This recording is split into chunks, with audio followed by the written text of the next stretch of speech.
We gotta rush them. We gotta kick them. What we gotta do is get in and get the. All right, let's go. Come on now. Hey, we'll put the bass on. Well. Look what we have. We have a situation where common sense doesn't rule the day. All right. First of all, I want to apologize to my subscribers, to my people out there for not putting up videos on a more timely basis. I've been busy. I worked 3 days doing an F1 event here in my city, and I just didn't get a chance to really get in there and respond. And what's funny is that I've been toying with something over here, which was from last week when the Giants got the wind, and how much a week makes a difference, you know.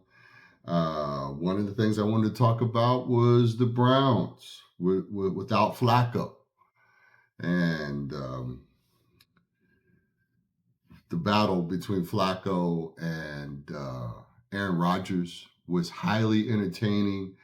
And I was looking at Joe, and I commented to my girlfriend. I was like, Joe Flacco has a look on his face like, I do not want to lose to another 41-year-old guy. You know, one of us has got to go down, all right? The poor Jets, they were 0-5. Now they're 0-6. And it takes me back to years ago at one of the places I was working, when I was working for the government, and they had these containers. They're called APCs, and you store equipment in them. And someone had taken a magic marker, and they had wrote JETS, and then across it said, just in the season. And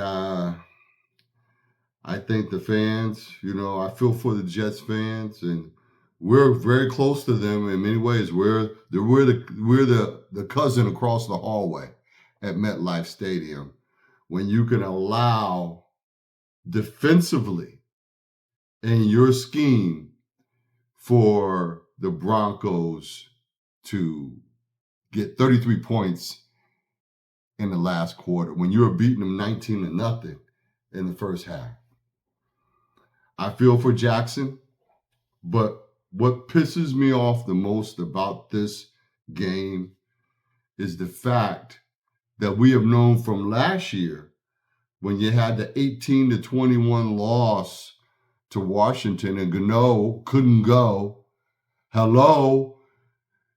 Are we the only team that can't get a kicker? Like, we're the only team that can't get good offensive linemen? How in the fuck did you motherfuckers not get a badass kicker during the offseason to come in and work? And now we got some jamoke because you want to promote the European NFL. I don't care. You need to have somebody that can score points for you. A kicker is extremely important. And meanwhile, the Cowboys keep finding ways to win despite. We should have beat them in that game, but again, defensively, we weren't what we were supposed to be in terms of procedure. Not the players, the procedure. The plan to put pressure, dropping the 5, zone coverage, whatever it needs to be at a particular time. Giants are dropping 8. Mr. Burns seemed to be pretty angry walking into the tunnel about dropping 8 instead of bringing an extra rusher on Bo Nix. Come on. What the fuck are we doing here? So, again, this is a failure of a guy like Joe Schoen that doesn't understand the game of football. He might understand widgets.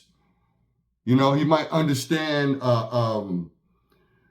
concepts, but actualities, he seems not to understand.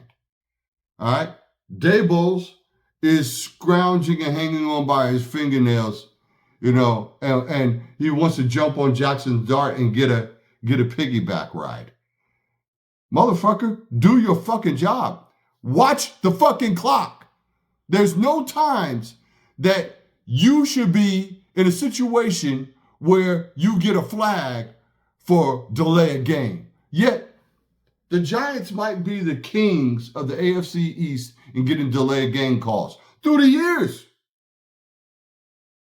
If you're standing on the sideline and I got an offensive coordinator, defensive coordinator, your job is to have an overview of everything that's fucking happening, Brian.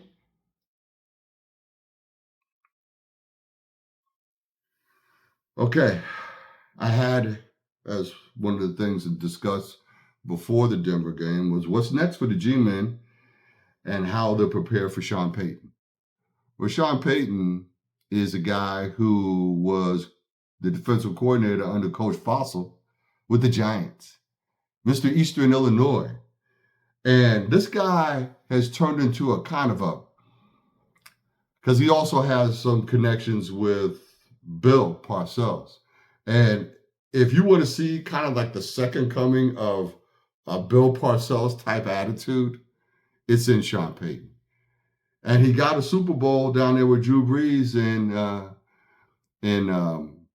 New Orleans. And for some of you younger people out there that don't know about what Sean Payton did in New Orleans or what he was doing in New York, you need to look up some of those videos, because he went for on fourth down in his own side of the field during the Super Bowl and got it. Had he not gotten it, I don't think they won that Super Bowl. They don't win that Super Bowl.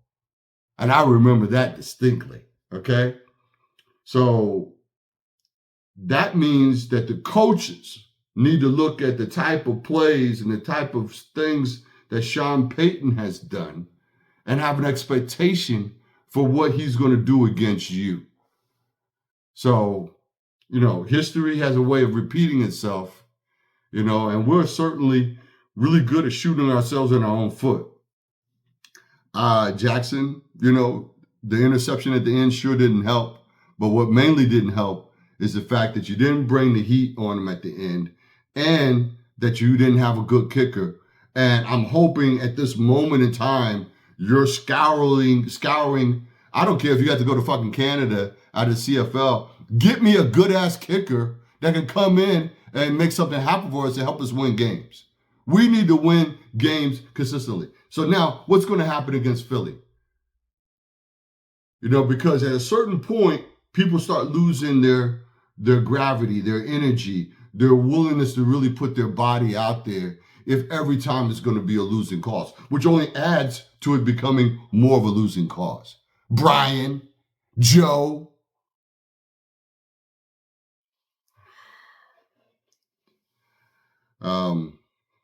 Briefly, I want to talk about the University of Illinois and the ass kicking they took against Ohio State. They had 3 turnovers. And certainly, turnovers will stop you from winning games. Was very happy last week with the Cowboys' loss, and seeing Rico Dowdle run all over them shows you that they have a distinct weakness, But then they turn around and go against Washington and put up 44 points, 44-22. And how's that done?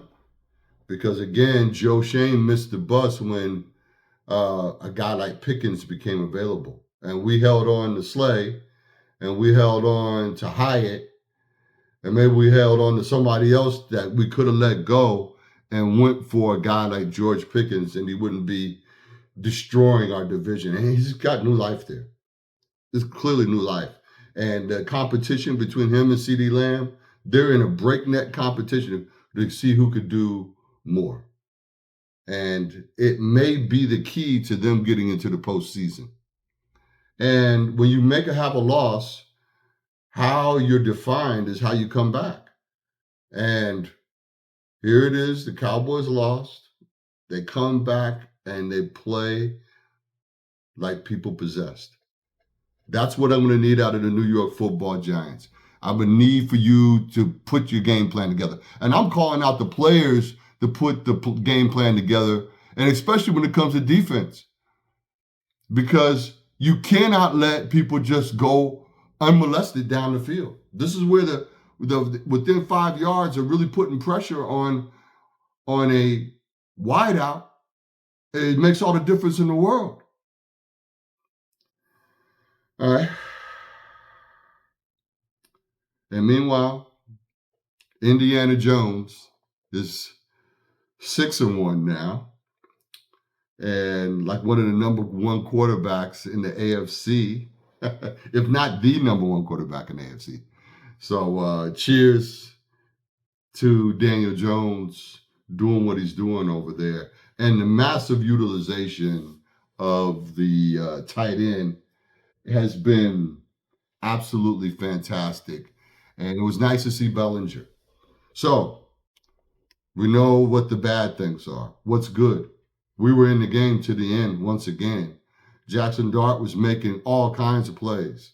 The utilization of my guy, Daniel Bellinger, who has been sitting off to the side or just blocking. And speaking of blocking, want everybody to get their blocking hats on, that when plays are happening, you're blocking downfield.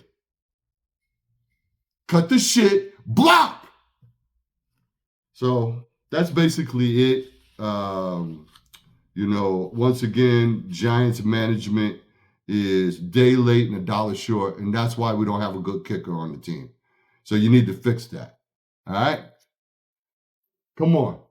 Wake the fuck up. Get a kicker. Shane Bowen, you got to wake up with your defensive calls so we can shut down and close out games. All right?